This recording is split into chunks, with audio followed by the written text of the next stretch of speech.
Hi everyone, in this video I'm going to talk a little bit about the final years on the road to the Civil War, basically the years from 1856, or really 1858 to 1861. As I explained before, the Northern Democrats are the last vestiges of a sign of unity within the political landscape of the United States. A sign of a political party that can win elections both in the North and the South in an increasingly divided Union. And that Stephen Douglas is a symbol of the Northern Democrats, the leader of the Northern Democrats, someone who was able to make the Compromise of 1850 work. But by 1858, someone whose credibility is severely damaged by the Kansas and Nebraska Act and is challenged when he has to fight his re-election to the Senate by a young Republican politician named Abraham Lincoln. Abraham Lincoln had come from a poor background, but married into a wealthy slave-owning family, and had already served a term in Congress, although just one term, and then he went back to ordinary life. One thing that's interesting to remember about Lincoln was that while his position on slavery changes over the course of his career, his position on nationalism does not. He remains a committed nationalist. He remains committed to the idea of a strong and integrated nation state. He had been in Congress a big supporter of Henry Clay and Henry Clay's American system. Lincoln retires from politics after one term in Congress, but comes out of political retirement to join the Republican Party to debate Stephen Douglas after the Kansas and Nebraska Act, which he sees as a scandal. And he challenges Douglas to a series of debates that were widely followed with great interest across the country. And in these debates, we see Douglas arguing that he will not interfere with slavery because it is not within the responsibility of the federal government to interfere with slavery. While at the same time we see Lincoln arguing that this isn't a question of states' rights. This is a question of morality, of the morality of slavery. In the end, Douglas is going to win re-election. He wins re-election. Why? Because at this time, senators are elected by state legislatures. So the state legislators get together and they vote for Douglas over Lincoln. Nevertheless, Lincoln won the popular vote and establishes himself as a politician with a national future. And so that by the time the election of 1860 comes around, he is going to be the strong favorite, and in the end, this favoritism is borne out, and he is chosen as the nominee of the Republican Party for president. Meanwhile, there's been another outbreak of violence in Virginia. John Brown, this Calvinist with a severe Christian zeal, who was basically an abolitionist militiaman, had carried out acts of violence against slaveholders in Kansas, came back to Virginia and did the same thing there, capturing a federal arsenal. And he ends up being defeated, he ends up being executed, but to the North and to the abolitionists, he's seen as a martyr in the fight against slavery. To the South, he is seen as a terrifying realization of what the North wants to do. The South, he comes across as a terrorist, as someone who wants to raise up violence against all white Southerners by unleashing the violence of a slave rebellion. And so we come to the election of 1860. Lincoln is nominated by the Republicans, and then the Democrats have a disastrous convention in which the Northern and the Southern Democrats split.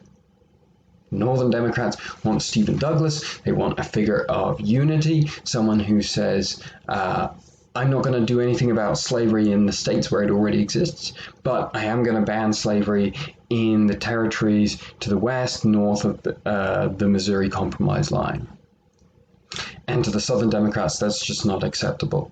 That guarantees, in their eyes, that into the future, the South will be increasingly marginalized and eventually will come to be dominated by the North. And so they nominate a different candidate, John Breckinridge.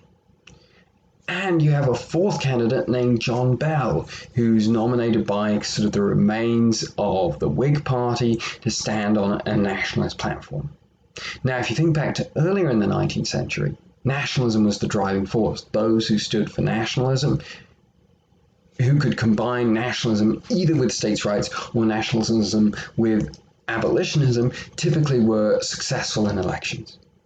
But the election of 1860 shows that these causes have moved beyond that states' rights or secession or slavery versus a stronger federal government and abolition, that they're not compatible anymore. And so the election of 1860 is the strongest evidence of a nation divided. That in the North, you have Lincoln versus Douglas. No one will really vote for, well, Douglas is not going to win any states after the Kansas and Nebraska Act. And in the South, you have a choice between Breckinridge, who's a more separatist, states' rights in favor of secession candidate for the Democrats, versus Bell, who's a unity candidate. And Breckinridge is going to be more successful there. But Lincoln is going to be successful overall. He has a significant win in the Electoral College.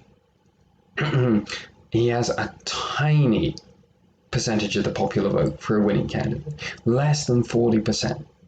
Less than 40% of the electorate voted for Lincoln, but through the Electoral College, he still becomes the president. And he's won well in the Electoral College. He's someone coming in without a great mandate to govern, but someone who we'll see has great political judgment. Great political wisdom, and he's going to be able to apply that to carrying the United States through this very difficult time and for it to emerge as a single unified nation. His early years, though, are characterized by underestimations. In particular, he underestimates the strength of will among the southern states to secede. In South Carolina, you have the largest percentage of the population that are slaves, about 60%. So not quite the sort of 90-10 that you had in Haiti, but a very high percentage of the population are slaves. As soon as they hear that Lincoln has been elected, representatives of South Carolina in Congress leave Congress, return to South Carolina. South Carolina holds a convention which votes unanimously to secede from the Union. Now remember, South Carolina had done something a little bit similar to this before in the nullification crisis. They hadn't gone quite this far. They just said, we're not going to implement federal regulations and federal tariffs. But they'd done something similar. And Jackson said, I'm going to send in the army if you do this, and there's going to be bloodshed. And Cass, who's the Secretary of State, remember he was the governor of Michigan who wanted popular sovereignty in Michigan. Although a Democrat serving in the last days of the Buchanan administration, the elections happened in November, Lincoln's not going to become president until March. And Cass says, I'm in favor of states' rights, but we cannot allow this secession. He's talking to President Buchanan at this point. We have to go in there, we have to follow Jackson's playbook and send the army in there. And Buchanan refuses. And because Buchanan doesn't take any action against South Carolina, the other states in the Deep South are emboldened. And they all secede within the next few weeks. They meet in Montgomery, Alabama. They declare a constitution for the Confederate States of America. They elect Jefferson Davis, former Secretary of War, prominent politician from Mississippi, to be the president. Lincoln, we think, still hoped that this was a bluff, although it must have been very hard to see that now. But more and more people around Lincoln are now saying, you've got to do something about this.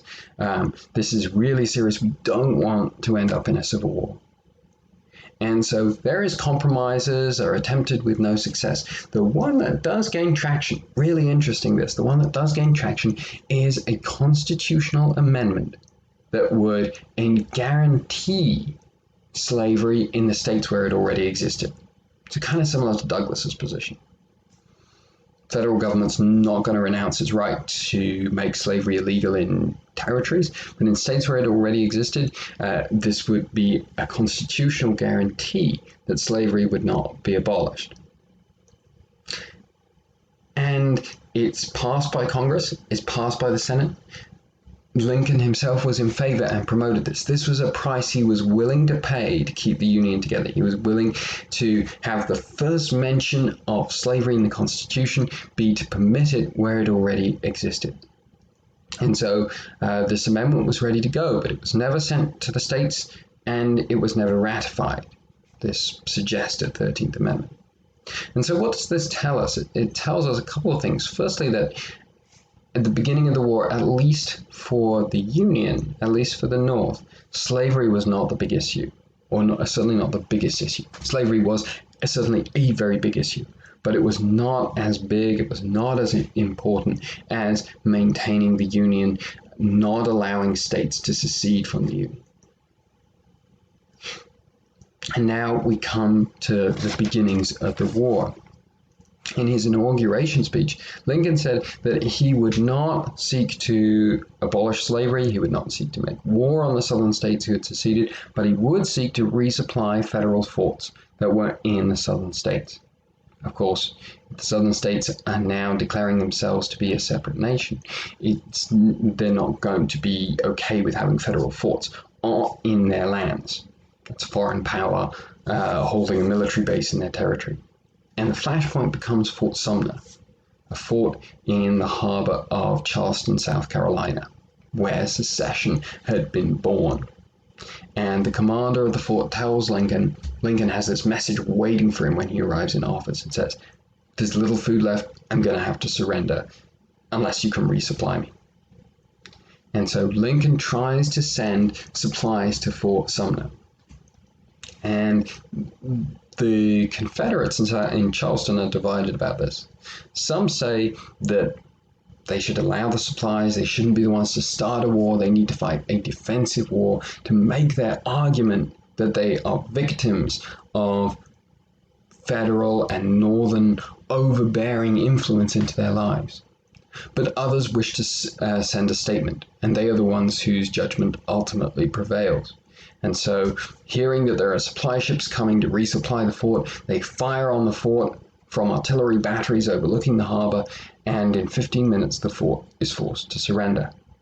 And the first shots have been fired in the American Civil War. There is debate as to whether this was a great blunder on the part of the Confederates, whether it would have been better not to be the aggressors in this way. But from this point onwards, Americans are going to have to decide between fighting for the Union or fighting for the autonomy of these southern states that are trying to ensure their independence. And that's what we'll talk about next week.